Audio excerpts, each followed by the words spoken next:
There's certain award programs. If you paid the money, you won the award. Our model's a little different. We're using volunteer judges to read and score. And so we do it kind of with brute force and volume. We have hundreds of judges judge every program. So you get a statistical valid response for every nomination.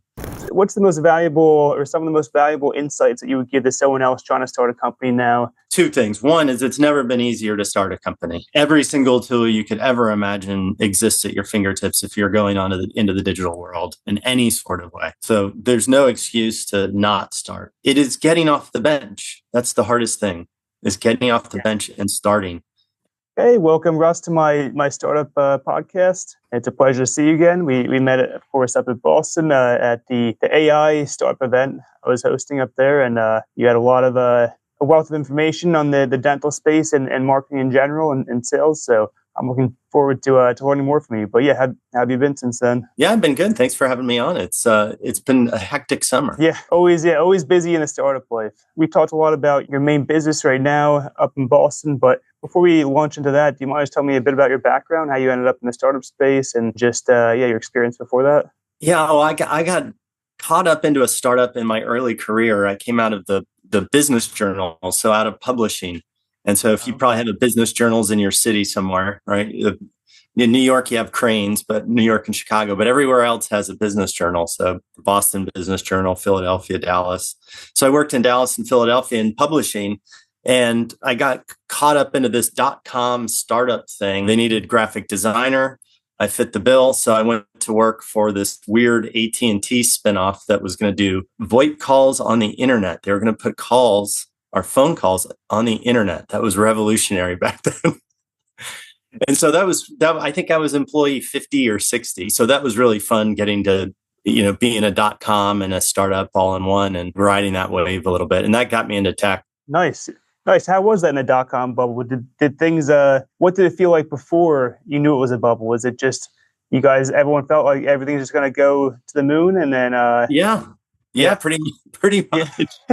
The story of the company I worked for was pretty similar to, pets.com or anything else, just at a different scale. You just watch stock prices go up, up, and up. And what's just fun during any startup is as an early member of a company, you're doing way more than your job title. And so you're getting exposed to all sorts of great stuff. And so I was exposed really early on to the technology side of the house, because we had to really explain what we were doing, because nobody understood how you would ever put phone calls on the internet, because they don't know how phone calls work to begin with. So, you had to explain both. You end up learning a lot, and you learn about different jobs. You learn about different tech. You go into hyper growth mode, which is super fun when you're young too.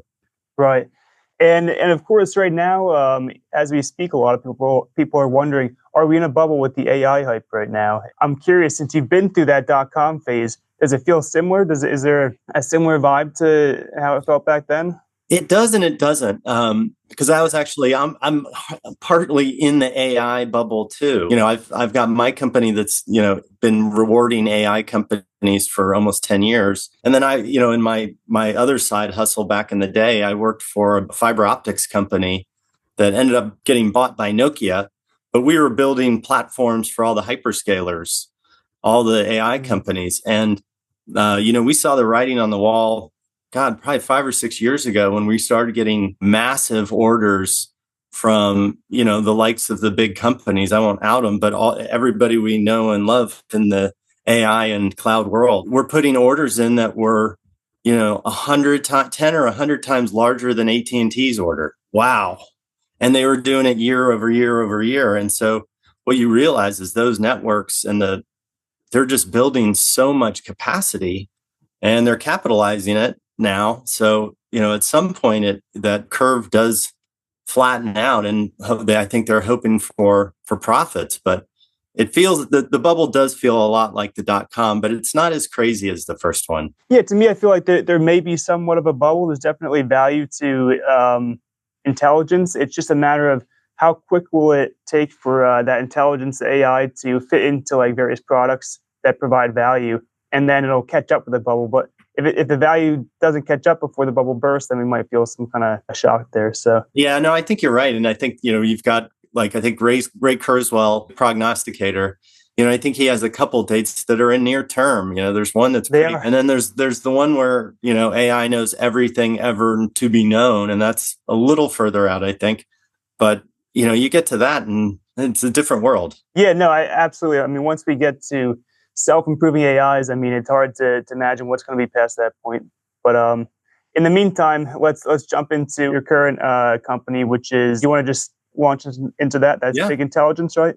Yeah, it's the Business Intelligence Group. And so I was in corporate marketing for 30 years with, small brands and big brands. And, one year I saw that there was this, we were part of our marketing mix was this awards recognition. And so I said, well, there's a couple of things that are weird in this business. Let me go see if I can do it and flatten those weird things out and make it a little bit more valuable for marketers. And so I started that about 14 years ago with the current program. It's called the Big Awards for Business was the first program. And it's basically a company of the year, product of the year, person of the year type awards program, strictly B2B pretty much for that program. What's unique about it is we built this platform. I really call it a platform because we don't do much other than math and build community. The community is, people who need recognition and see the value of recognition. And on the other side, we have volunteer judges who read and score all these nominations. And so we're kind of in the middle hosting the thing. It's a really interesting spot to be. And so we started with that one program 14 years ago, and now we've got 10 under our brand. And then we also do awards programs for other companies now. And so how did that start? Did it start off with the platform, or was it more like you had a relationship with a certain company that you wanted to give some rewards, and then it branched out from there as you gained more momentum? You built a platform to host the interactions. No, it was literally brute force and grunt work. It was starting a new marketing initiative and marketing that, through social media and email marketing is primarily what we used, and doing very organic kind of enterprise level handshake marketing. A lot of awards are won by companies, right? Most awards are won by companies with products or people, but how they get to us sometimes changes. So sometimes it's a corporate marketing department that finds us. Other times it's a PR agency working for the corporation. And so we work both angles, right? We talk to corporations and then we also talk to PR companies. And we learned that early on that, we definitely have kind of two audiences. They do the same thing and they're kind of the same people-ish, but they definitely have different jobs and roles. Yeah, I'm always curious about how people get their first customers, because that's a big part of starting a company. Oftentimes I've found that that's one of the advantages of being like a small startup, is that you can find some unique niche place to find customers that maybe a larger company might not look. How did you? This is a pretty unique idea. As far as I've talked with a lot of founders, it's definitely one that I haven't heard before. How did you first think of this idea? Well, it is not unique to me. There's lots of companies that do this, and I was buying those awards. And so what's interesting to me, what was interesting to me as a corporate marketer, we were using awards to build brand and to validate products and to reward people. When we did that, we noticed that there were certain award programs that were better than others. And there's certain award programs, if you paid the money, you won the award. And so we actually had to develop a strategy, because we knew after dealing with this one program for so many years, we knew that the thing was kind of rigged. We knew we'd have to win it every other year, so it didn't look like we won it all the time. And so now I was managing somebody else's product, through my buying habits. And so there was just these opportunities to improve it. And at the top end of the spectrum is something like, JD Power Awards. And those are, you have to spend tens of thousands of dollars to get involved into those. And so you have this very wide spectrum of, very engineering driven awards and some very, kind of pay to play. So would you say the quality of the reward service is like mostly directly related to how good the research is, like the judgment of the actual contenders for the award, or is it also about just the process of, I don't know, onboarding customers, that kind of thing? Every program's different and judges different categories, right? They judge different criteria. So, something like JD Powers is generally very engineering focused, very, engineering heavy. They're looking at, detailed quality metrics, for customers and determining who has the highest quality and all that type of stuff. Our model's a little different. We're using volunteer judges to read and score. So we do it kind of with brute force and volume. We have hundreds of judges judge every program, so you get a statistical valid response for every nomination. It's not Right. Yeah, that's a it's good not point. 5 people in a room going, who do we think should win? Yeah. It's these are hundreds of people reading all the nominations, and so it was the fairest model I could come up with, and I'm not unique to it either. Other companies do a similar model. Nice. Yeah, no, that makes sense to kind of democratize it and leave it up to, like you said, a large enough sample size where there's some kind of consensus. It's not just, oh, it happens to be these 5 people lean one way or the other. So who are some of the industry players that you have to work with? I know you said that there's the actual people that you're giving the award to, there's the raters. Are there any other players that you have to interact with to operating in this industry? Yeah, I mean, we are a business, so we have suppliers just like every other company has suppliers. We have an amazing trophy company based in Salt Lake City. Okay, yeah.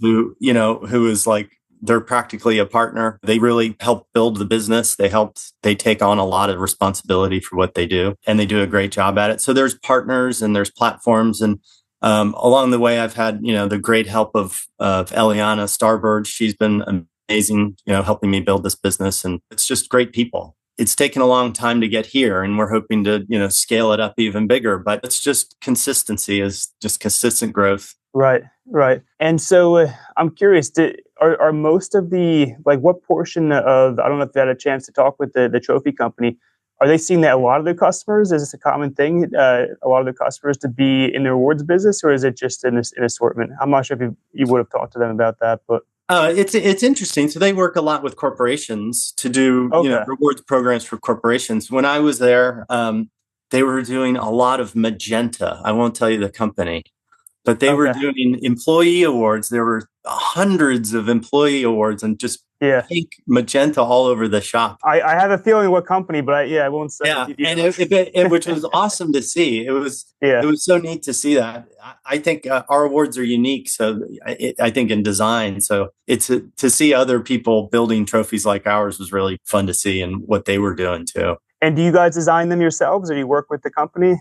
We do. I've had a great designer on board almost since the beginning, and he helps me design the logos and kind of the branding. And then the trophy company does a lot of the design of the trophies themselves. And so we go through a design process of updating them and fixing them, and designing the next new one. Okay, gotcha. So it's kind of an iterative process. There's some back and forth between you guys and the trophy company. Yeah, and we've been doing this for a long time, so we consistently try to keep the brand fresh and updated. So there's tweaks that go on, on a yearly basis on everything. I guess you sort of explained before how you got into this industry, but did you have a mentor, someone that showed you how this industry works, or what the good practices are to get you started, or was it just kind of more of a trial and error? This one was a lot of trial and error, and I had a lot of experience buying this product, so I had a lot of experience of getting our companies and people nominated. I saw the value of it in my marketing. I knew the value of the product, so I'm the company's best spokesperson because I used the product, right? I used awards in my marketing. It was integral to our e-commerce efforts. It was integral to our brand building, for different companies who were dealing with different issues. I was in the internet space for a long time, and it's when your internet goes down, people are vocal, and so reputation is something you have to actively manage. And so this is part of that tool set. And so I knew about it, and I had mentors in other ways. Coming out of that startup was a huge mentor. I've been getting life lessons in startups and corporate world for a long time. So stepping off and doing it on my own, I was like, okay, I need to do this. I need to have HR. I need to have finance. And so you wear a lot of hats. But I had enough background to do all that stuff in the beginning. And then I had a really great kind of couple of bosses and people I dealt with who were just inspirational and kind of said the right thing at the right time to get me off my butt and moving. Yeah, I like the idea that you're able to you're working for a company. You noticed that by getting their awards, they're directly getting value out of it. It was improving their reputation. Did you see that in like a tangible way, like the sales were boosted, or just you could feel it with the customer relations? Where exactly were you seeing that value when you could see the value in measurable ways online? Yeah. because you could test landing pages with and without trust seals is kind of what we call them, right? If you look Okay. at the bottom of any web page, usually an e-commerce web page, or trust seals. It might be something like the Visa, MasterCard logos, and you go, oh, I can Right. use Yeah. those here. Or it might be a Better Business Bureau logo. It might be a Norton antivirus logo or something on the bottom, or some sort of lock icon or something. Those are all trust seals to get our brains to go, oh, this is a safe website that's protected. I'm good putting my money in here. Yeah. Uh, and so we use the trust seals the same way of, hey, you don't want to buy, we were selling phone systems back then. You didn't want to buy a phone system that wasn't award winning.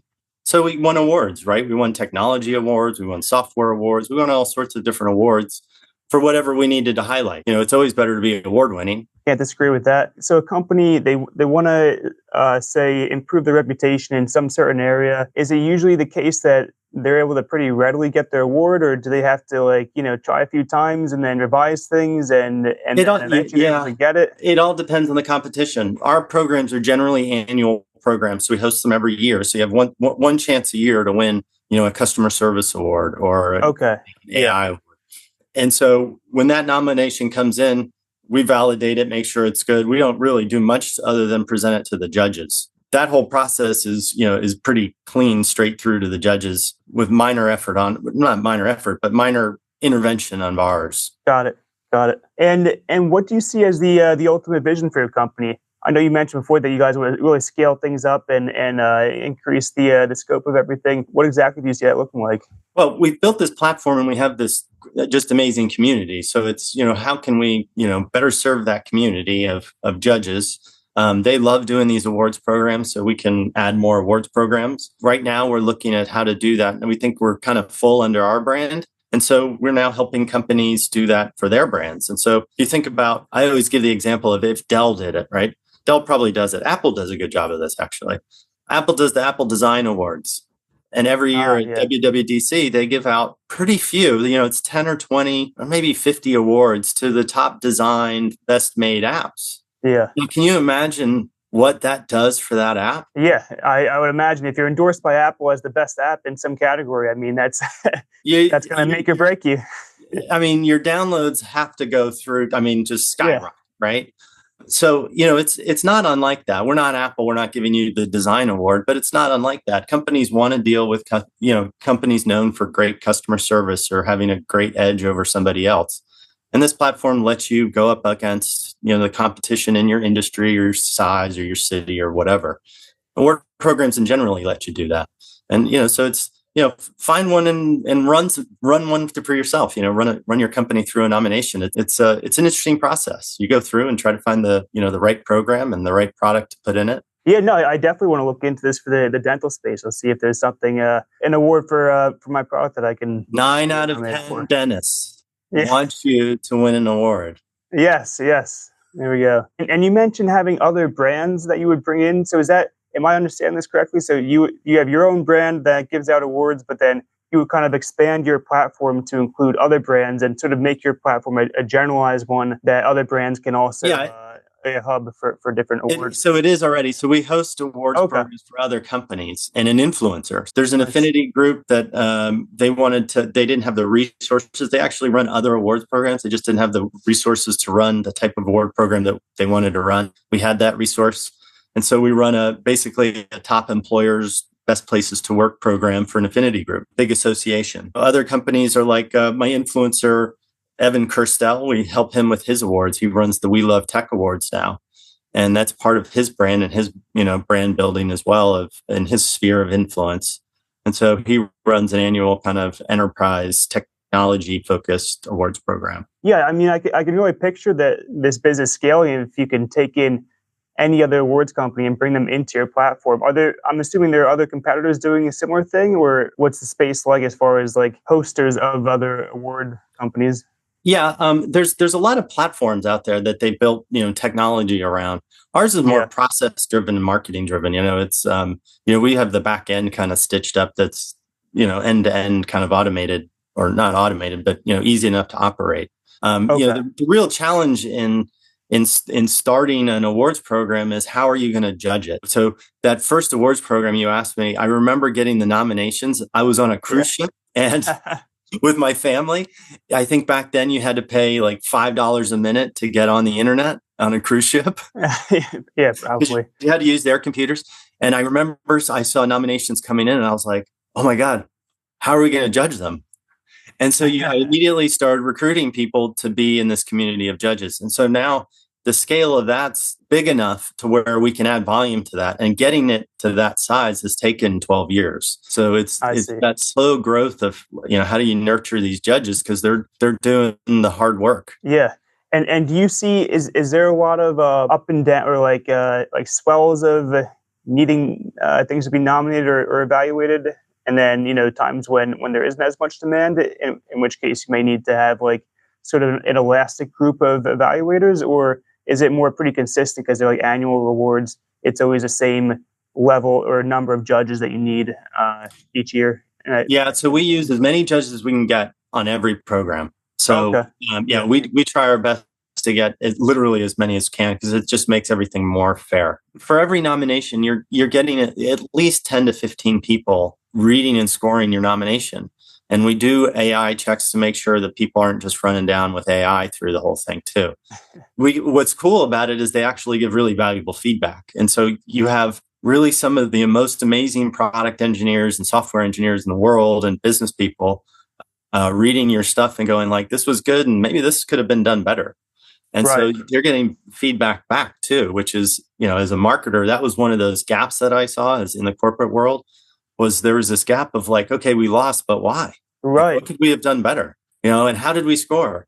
So we wanted to know all that stuff. And so that's what we've tried to build into our process, is that organic feedback. We don't require it from the judges, but a good majority of them actually, do it and give very constructive feedback. Yeah, no, I would imagine that could be even like a service in itself, just having the feedback. So it's good that you guys are packing a lot of value into one place, the awards plus the... You're 100% right. If you're doing nothing else, you're validating your marketing of the product. Right. If nothing else, you're validating the marketing of it. The engineers that I've seen, I've read the commentary, you actually get really valid kind of product engineering, product marketing, product management type feedback.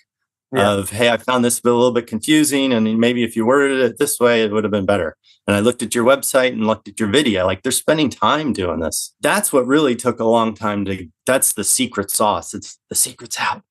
But that's the secret sauce, is that pool of judges for us, just because that's the hard thing to build, is how are you going to judge these programs? Nominations, we can all sell and market and make something pretty these days. That's even, it's pretty easy to be pretty and sell something, but what's the process on the back end look like? And so how do you say there's all of a sudden there's a new customer that you have in some unique domain, maybe it's some new AI domain, and how do you train up your judges in order to be able to evaluate that new domain? Or is it just sort of the initial awards, they're just training by literally testing out those products, or do they have how does that work? So we don't do testing of any products. We're actually doing scores based on the nomination data supplied. But you asked a really good question. We train up our judges. Our judges train themselves up because they're working in the companies that are building these products that we're all using. So if you can go look at all our judges on the website, you can see their faces, their names, and click through their LinkedINs. We spend a lot of time and effort training the program up. What we're doing is keeping the program fresh. So the industry is changing, right? AI has radically changed in the last 3 years, right? We used to talk about the 3 different types of AI. Or 4 different types of AI. Nobody even talks about that anymore. Theory of mind and all these different types. Nobody's talking about that. Everything's AGI. And so we had to adapt the program, and we do that through advisory boards.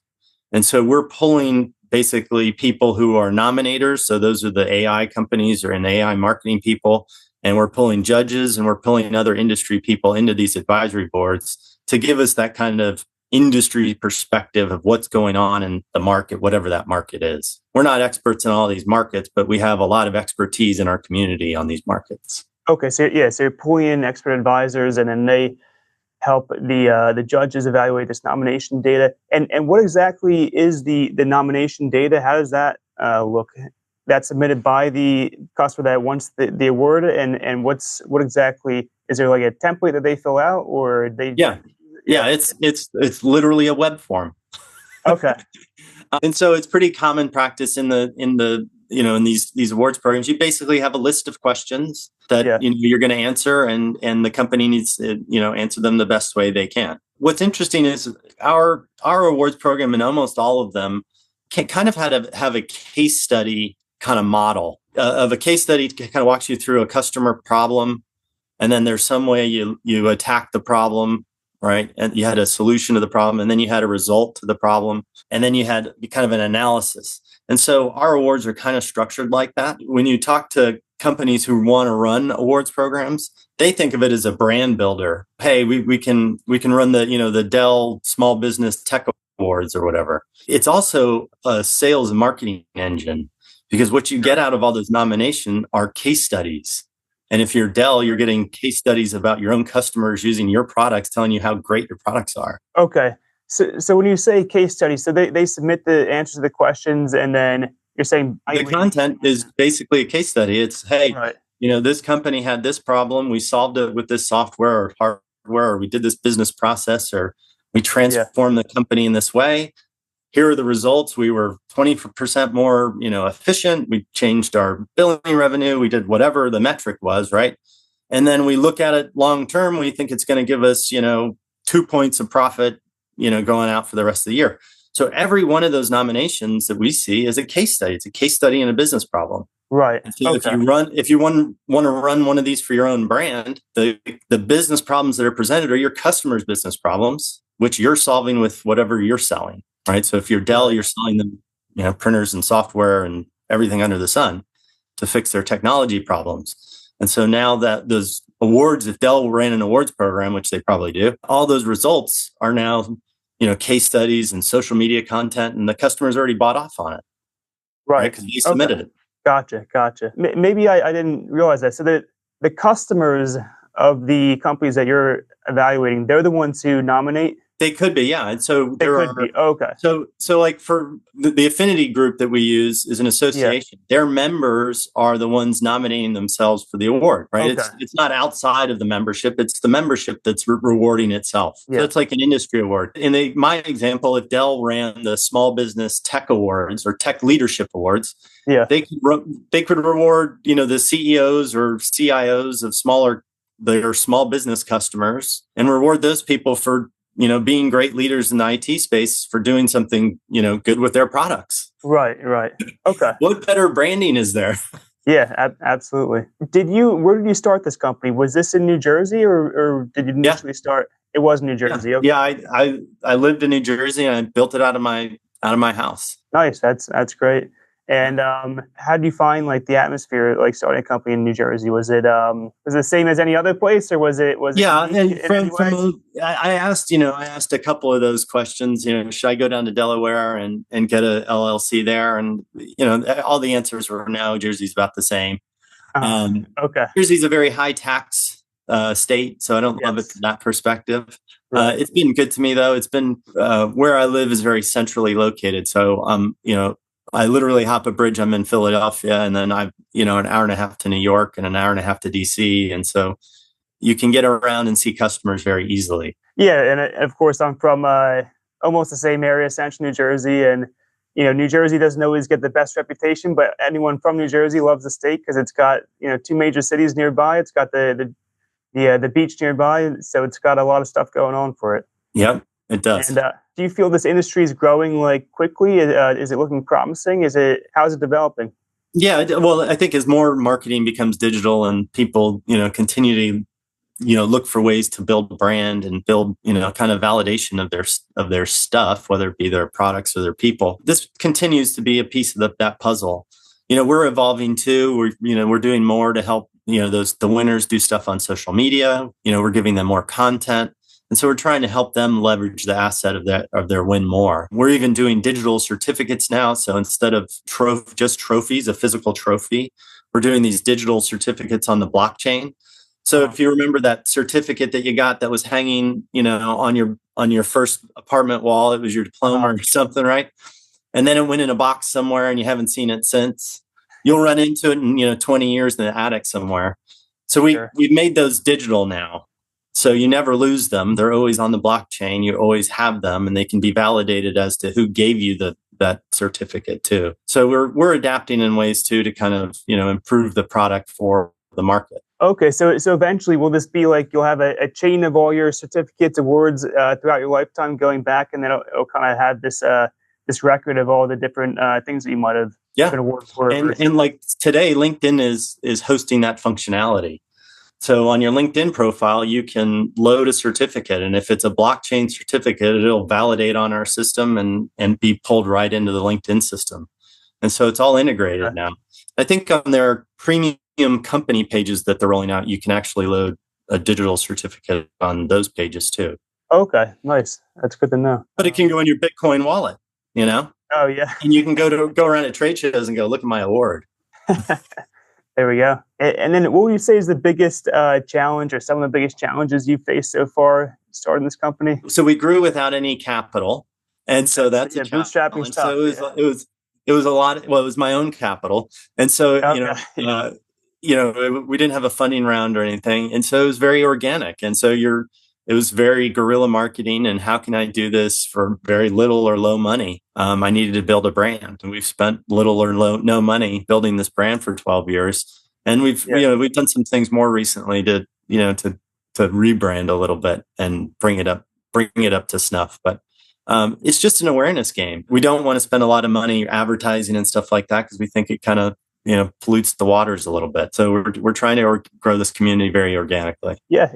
I'm in a similar situation of bootstrapping, and I'm curious. So what were some of those guerrilla tactics, those very lightweight or low cost tactics of marketing that established your guys' brand? There was I think he was the CFO of Comcast, who spoke at one of our sales events or something. We didn't get the high level CEOs, the C-suite very often, but he came in, and he always had a famous saying that, how do you make $1 million?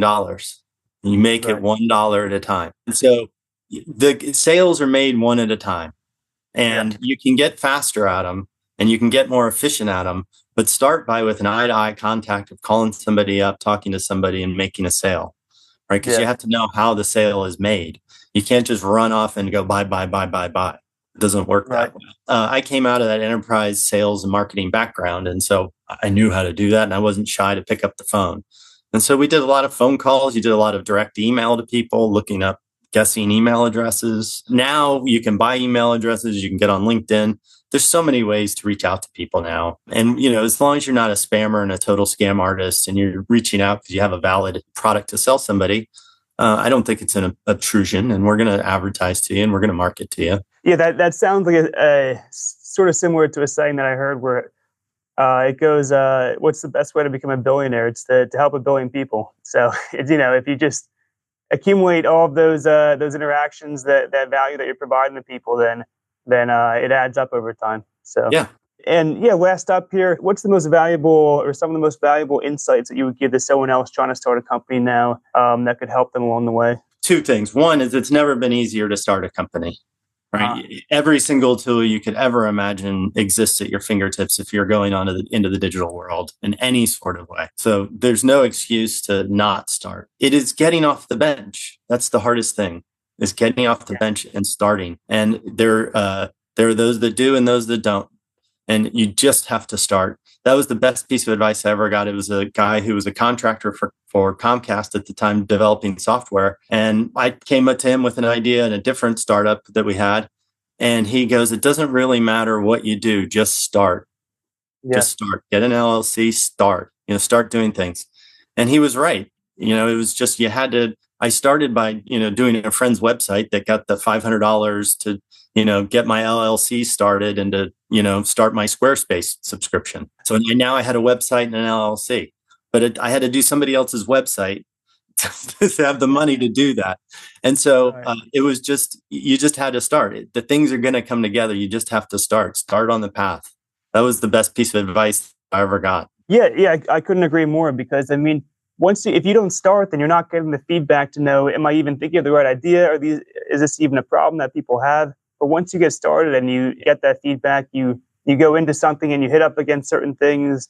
You start to get a feel for what the space is like and what the problems are. So So yeah, without that initial step, any thinking that you're doing, planning that you're doing, might end up being a waste of time without actually testing against the actual market. So definitely agree with that advice.